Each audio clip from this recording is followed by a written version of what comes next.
Bienvenidos a Entre Adictos. Este es el lugar para hablar de adicciones sin pelos en la lengua, donde hablar de adicciones ya no es un tabú. Somos Efrén Martínez, Ivonne Basto y Simón Mejía. Los tres atravesamos en nuestra vida los laberintos de la adicción, nos recuperamos y queremos acompañarte a volver.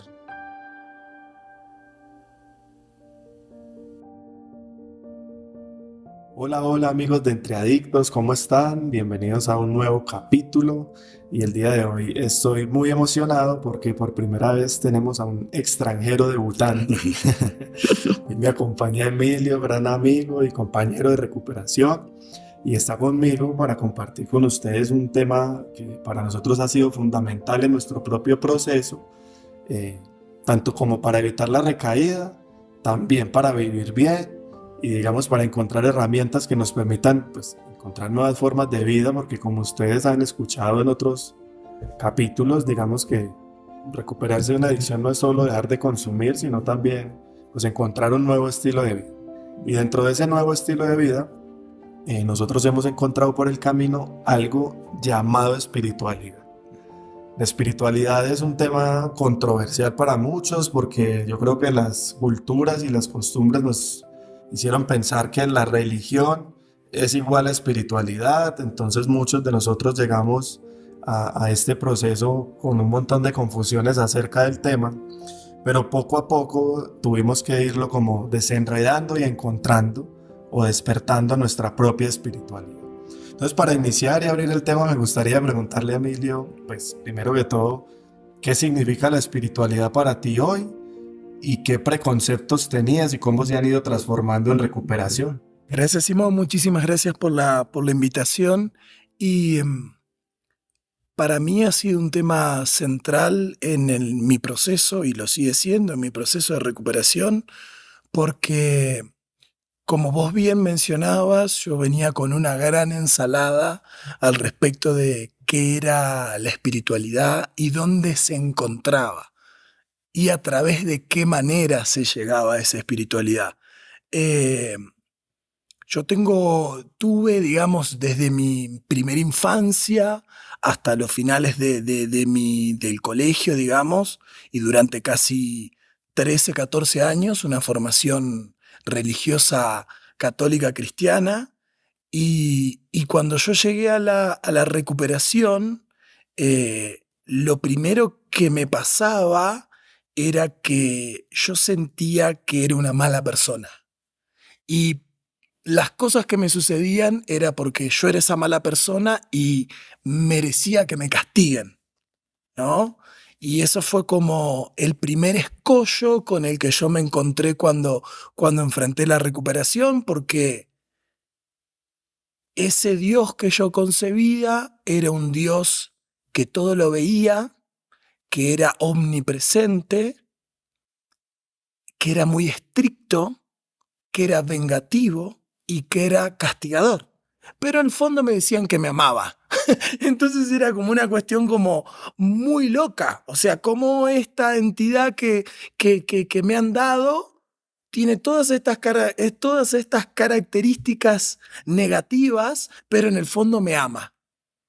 Y me acuerdo que hubo una cosa que me dejó muy marcado. Yo en el colegio tenía clases de teología, ¿no? Y había una clase que tuve en ese momento que hablaba del temor de Dios.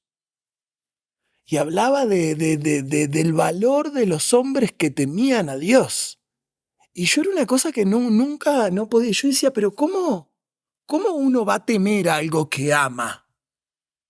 O sea, ¿cómo se articulan esas dos cosas, el temor con el amor, cuando del amor nos decían que era algo maravilloso, que era cariñoso, que era comprensivo, pero era algo a lo que había que temerle? Y la verdad creo que eso fue como, con esas ideas yo llegué a la recuperación, y me llevó varios años eh, poder dar una vuelta y empezar a concebir, a pensar en un poder superior bueno, bondadoso y que quiera lo mejor para mí. Muy bien, Emilio, me identifico un montón con esa experiencia. A mí me pasó lo mismo, la misma formación religiosa también igual. Y para mí en mi consumo, en mi adicción activa, se volvió un problema. Yo me tuve que alejar de ese Dios porque justamente pensaba, como que sabía que no combinaba consumir sustancias como con Dios, o yo sentía eso en ese momento y eso hizo que yo me alejara de esa parte e inclusive me resintiera porque siempre me metieron en la cabeza como que el que tenía un Dios como que no le iba a pasar nada malo o yo lo entendía en ese momento como que uno era digno de confianza de Dios, entonces pues Estaba protegido. estaba protegido. Y como a mí me empezaron obviamente a pasar tragedias por la adicción y a perder amigos y a perder cosas valiosas y a sufrir por depresiones y cosas, entonces yo básicamente asumí que Dios me había abandonado. Mm. Algo así era lo que yo sentía y por eso inclusive como que me resentí y cogí un poco de distancia y de rabia. eh, pero para mí fue muy particular que cuando llegué a la recuperación por primera vez, me hablaron de un poder superior y yo no entendía qué tenía que ver un poder superior con la recuperación de mi adicción. Yo siempre pensé que el consumo de drogas era un problema mío y que era mi culpa y que pues también era mi responsabilidad y que dependía 100% de mí. Yo creo que esa idea hizo que yo intentara muchas veces parar y no pude. Pues porque justamente yo sentía que dependía de mí. Yo decía, si yo me propongo no consumir un mes o 2 meses, yo lo logro porque yo tengo el control.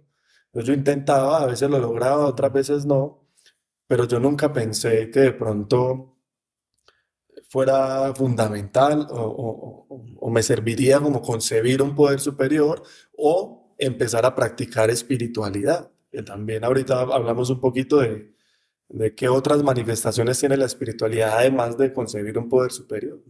Entonces, es interesante ver que cómo nos relacionamos con esta imagen de Dios, de un poder superior o religiosa en nuestra adicción y qué pasa con eso cuando entramos en recuperación y decidimos trabajar. Vos sabés que te interrumpo y me quedé pensando un poquito porque en mi caso había otro componente adicional. Había sido un gran buscador de Dios en diferentes lugares, y, pero yo me encontraba con la problemática que yo además era gay. Entonces, eh, en mi religión me rechazaban por eso, porque eso no estaba bien visto. Y busqué otras religiones, busqué otros lugares y también me rechazaron por ser gay. Entonces yo decía, no puede ser que no haya, mirá vos lo que yo pensaba, no puede ser que no haya un Dios que me acepte tal y como soy. Y creo que esa fue como la llave un poco de lo que me pasó a mí con la recuperación, que fue la primera vez que yo sentí plena aceptación de quién era. O sea, me dijeron, no importa dónde venís, qué hiciste, con quién te relacionabas, qué hiciste en el pasado, no nos interesa saber tu religión, tu sexualidad, tu edad, tu raza, no nos importa nada. Lo que nos importa es qué querés hacer con tu problema y cómo podemos ayudarte. Y eso a mí me dio como el primer marco, como para sentirme aceptado, que era esto que decimos en la recuperación, que era bienvenido. Fue el primer lugar donde me dijeron, acá estamos todos rotos y aunque vos estés roto sos bienvenido y tenés derecho a recuperarte. Porque en otros lugares, y yo siempre había como buscado lugares de pertenencia, siempre había un pero esto, pero lo otro, pero no cumplís con el requisito para formar parte de este club, pero... Y en la recuperación, la verdad que lo que yo encontré fue un lugar de plena aceptación. Y eso creo que por ahí se me empezó a filtrar esta nueva espiritualidad. Cuando te escuchaba me sorprendía un montón y tiene que ver con eso y es como el sentirse aceptado dentro de un grupo o por un poder superior o por lo que sea que haya ahí, yo creo que es un paso fundamental en la recuperación y creo que le da como la apertura a que uno empiece a creer, a que uno tenga esperanza. Ujú. O sea, primero me siento aceptado y luego empiezo a sentir esperanza y eso tiene mucho que ver con lo primero que yo experimenté como espiritualidad. Para mí la primer muestra o la primer forma de espiritualidad que yo practiqué cuando empecé a dejar de consumir fue llegar a creer de pronto que de pronto yo podía recuperar, de pronto. O sea, era como una esperanza leve que tenía, porque cuando empecé a ver que otras personas lo habían logrado, que tenían años limpios, que habían recuperado de pronto trabajos, estudios o habían empezado a salir adelante, yo empecé a sentir, pues quizás si ellos pudieran, yo también, y esa fue mi primer forma de espiritualidad, fue creer, tener fe, lo que llamamos fe. Ujú. Y para mí la fe era una palabra también asociada siempre a la iglesia, que allá la repiten todo el tiempo, pero yo en recuperación empecé a utilizar ese principio espiritual como un recurso muy, muy bueno para mantenerme limpio y era básicamente como si yo me di cuenta de que si yo había llegado hasta aquí, había sobrevivido y había podido como conocer esas personas y que había gente que me quería y que quería estar bien, era porque había algo ahí que me quería ayudar y yo empecé a confiar en eso. Yo dije, pues eso no pasa porque sí, porque cuántos de mis amigos murieron, terminaron en cárceles, hoy en día aún siguen por ahí consumiendo. Entonces yo como que me sentí afortunado, protegido, aceptado, cuidado. Y esa fue como mi primer forma de espiritualidad, creer. Vos sabés que pensaba un poquito y reflexionaba sobre mi experiencia y creo que después de este escollo de este Dios castigador, que todo lo ve, vengativo, pero que al final me ama, eh, el otro problema que yo tenía, que ese ha sido, y creo, según yo entiendo, la recuperación, es como el problema más complicado, que es que la espiritualidad es algo complejo. Como profundo. No, complejo. Como que hay que terminar arriba de una montaña, parado en la posición de no sé qué del yoga, para que en ese momento se abran las nubes y ahí venga una luz, me ilumine y me santifique. Entonces, yo creo que ese fue el otro escollo y me acuerdo muy bien cuando trabajé por primera vez mi tercer paso, que claro, yo me acuerdo que estaba con mi padrino, era un tipo muy divertido, actor, comediante, eh, clown, era un tipo que era muy divertido. Y yo venía de una historia muy dolorosa y muy trágica, de mucho dolor. Y fue muy intuitivo, y yo ahí creo que eso tiene que ver un poco con la voluntad del poder superior, elegir una persona que sea alegre y que sea divertida, porque yo venía de mucha oscuridad, porque mi historia había sido difícil y venía de un tiempo de consumo donde la vida se había vuelto oscura. O sea, yo llego a la recuperación porque intenté suicidarme un par de veces. O sea, yo no llegué, yo siempre lo digo, no llegué porque me pisé un porro y me caía dentro de la recuperación, ¿no? O sea, yo llegué realmente porque estaba muy complicado. Y creo que el estar muy complicado me puso en disposición de conectarme con el don de la desesperación y eso me habilitó a hacer lo que sea necesario. Y después de la aceptación, creo que lo otro que sucedió fue empezar a tener un poco de fe, un poco de esperanza más que de fe, ¿no? Porque el programa dice esperanza, fe y confianza. Como en esa dirección, en ese sentido. Entonces digo, cuando empezó a aparecer la esperanza, fue, che, si estos locos pudieron, capaz que yo también puedo. Y cuando apareció mi padrino, y esto lo quería contarle, él era un tipo alegre, que se reía, y él vino con su alegría a quitarle el drama a mi vida, porque yo también una de las cosas a las que me considero adicto es al drama. Yo hago de granos de arena grandes montañas muy dramáticas y a situaciones muy dramáticas las paso como lo normal, es como, bueno. Pero el resto del mundo me mira y me dice, che, pero es gravísimo lo que está... Sí, bueno, es la que toca, ¿viste? Como que, no sé, creo que los adictos tenemos eso de lidiar con las cuestiones graves de crisis, como con más naturalidad y con que, ay, se me cayó el celular, se rompió el vidrio y es un escándalo. O no encuentro la remera que me quería poner. Ni mi edad es totalmente absoluta. Entonces digo...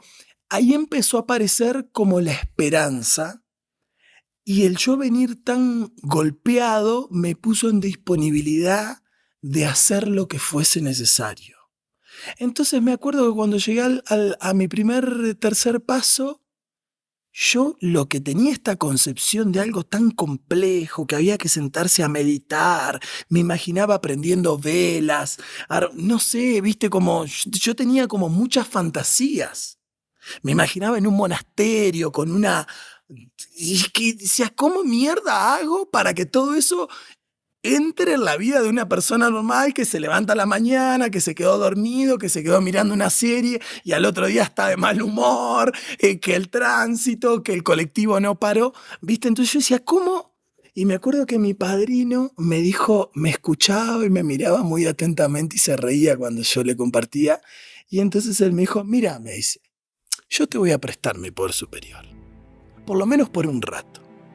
Y entonces el tipo me agarra y me dice, te voy a contar cuáles son las características de mi poder superior. Claro, porque las mías hablaba de una conciencia elevada, una rosca entre religión, mitología, espíritu. Era una gran ensalada que no tenía, pero claro, era imposible abordar una concepción así de un poder superior.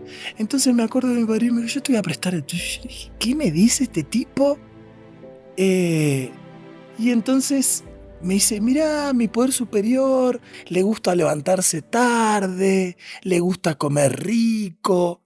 Y me empezó a decir un montón de cosas que yo lo miraba y decía, este tipo o me está tomando el pelo o realmente yo estoy muy loco y estoy escuchando cualquier cosa.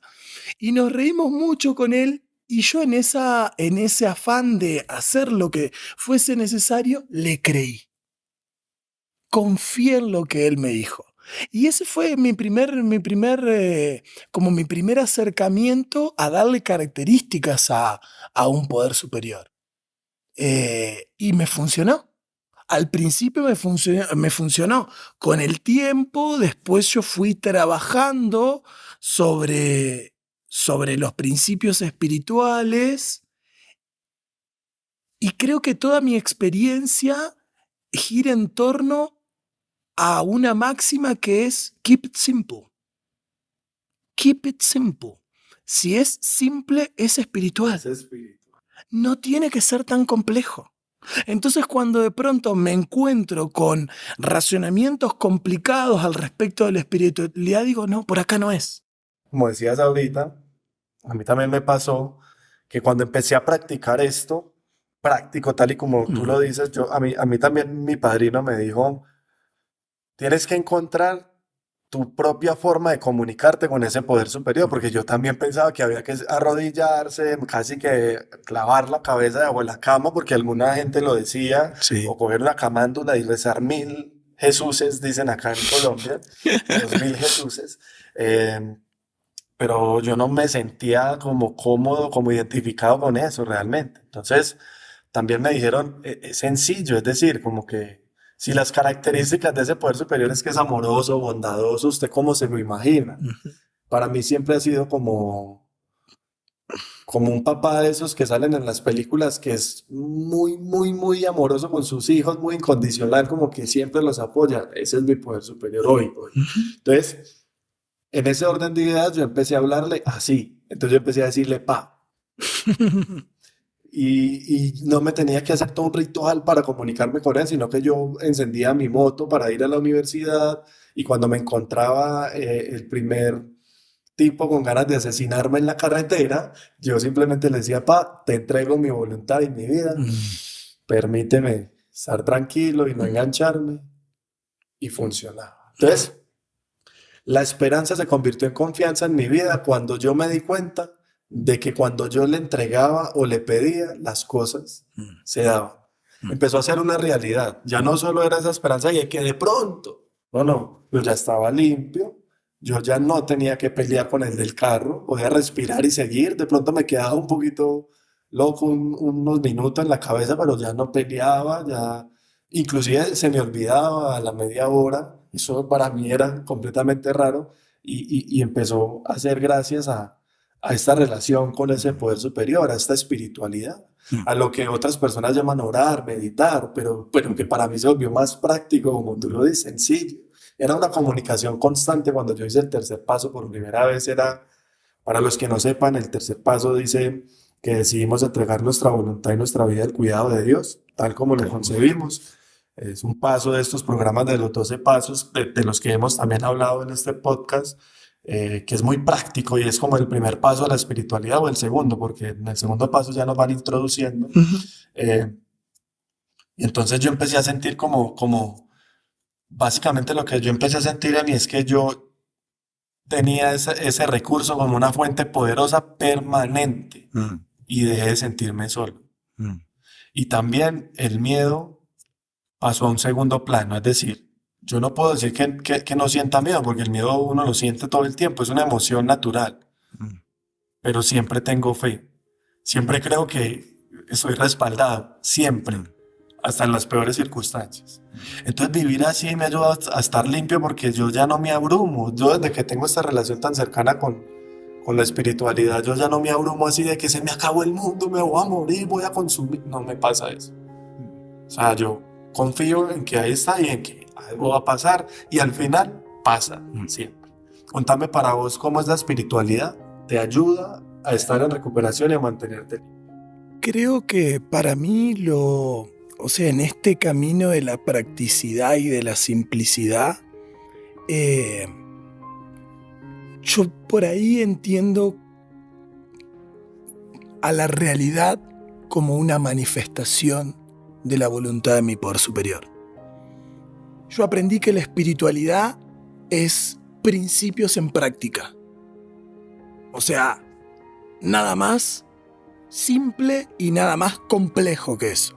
Explica qué es principio en práctica. ¿Qué son Principios en práctica serían los principios que con los que nosotros trabajamos en el programa de 12 pasos, que cada paso tiene una batería de principios. O sea, en el primero vos tenés honestidad, receptividad, buena voluntad, aceptación, humildad. Después más allá tenés la fe como un principio espiritual, la confianza como un principio espiritual. Después se me ocurre la responsabilidad como un principio espiritual, la autodisciplina, que para mí es un principio espiritual del putas, como dicen ustedes. El amor incondicional como principio espiritual. Entonces, para mí, este programa de 12 pasos tiene una batería de principios espirituales en cada uno de los pasos, que uno los trabaja, y para mí la espiritualidad son los principios espirituales en acción. Y también el programa me dio algunas preguntas para reflexionar sobre la realidad. Por ejemplo, creo que hay una pregunta que para mí es central en la manifestación, en el contacto consciente con estos principios espirituales. Porque el programa habla de un contacto consciente con la voluntad de mi poder superior. Y para mí ese contacto consciente es el contacto consciente con estos principios espirituales.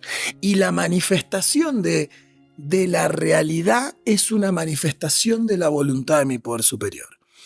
Ahora, yo también aprendí, o sea, yo vengo de la imagen de esto de que no, lo que pido, lo que se me da. Viste, es como un día mi padrino me dijo, ¿vos te pensás que tu poder superior está esperando a que vos le pidas para, mirá, Emilio quiere esto, dénselo. Mirá, está pidiendo lo otro, dénselo.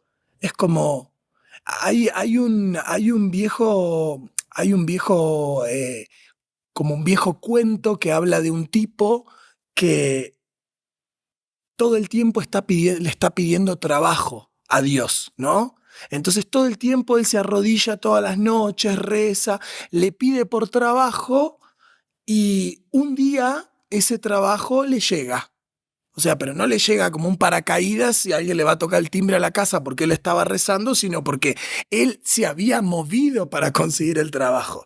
Ahora, lo más gracioso es que este señor consigue trabajo y volvía a su casa muy contento, muy contento, ve la iglesia y dice: voy a agradecer porque Dios me dio trabajo. Iba en su bicicleta. Entonces frena, da la vuelta, tira la bicicleta en la puerta de la iglesia y se va adentro a agradecer y allá se tira, se clava de cabeza a lo musulmán, agradeciéndole a Dios porque le había dado trabajo.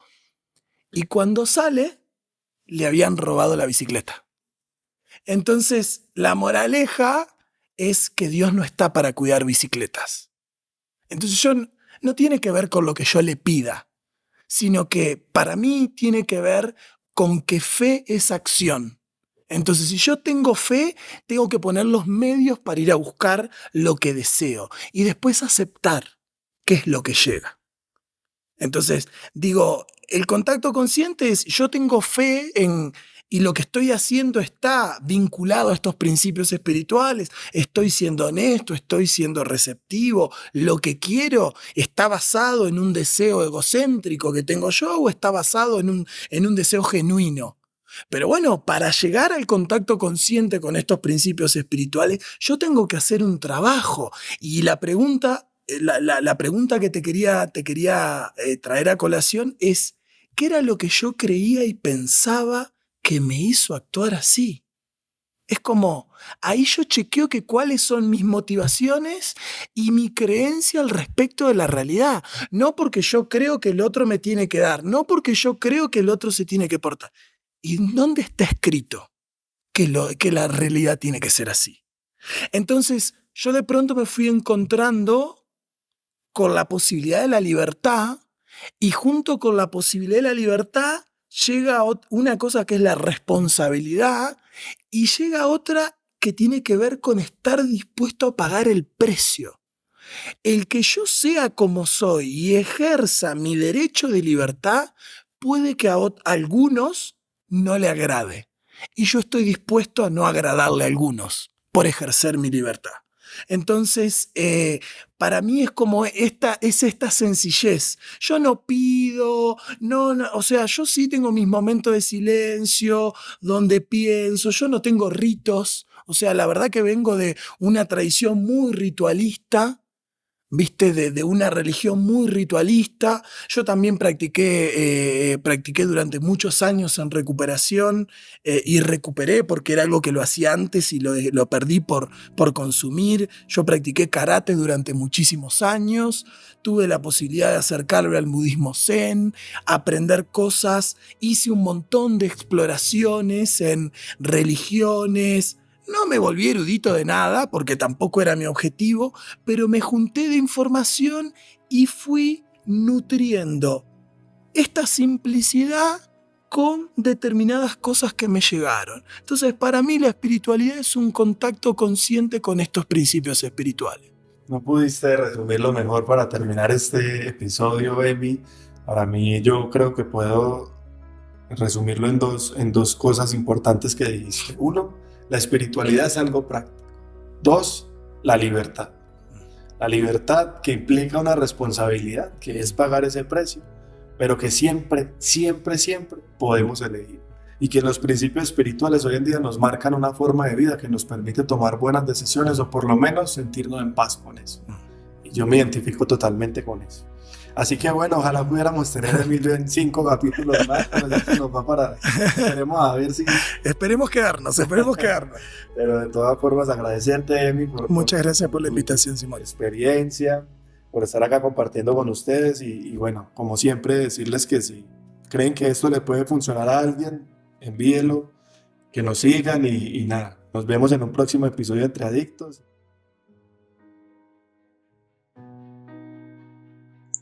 Entre Adictos es un podcast semanal. Si te gustó el episodio de hoy, síguenos y no olvides compartirlo. Y para más información sobre adicciones ingresa a nuestra plataforma en adiccionesvolver.com o síguenos en redes sociales como @volver_adicciones. Nos vemos en un próximo capítulo y recuerda, el poder de cambio está dentro de ti.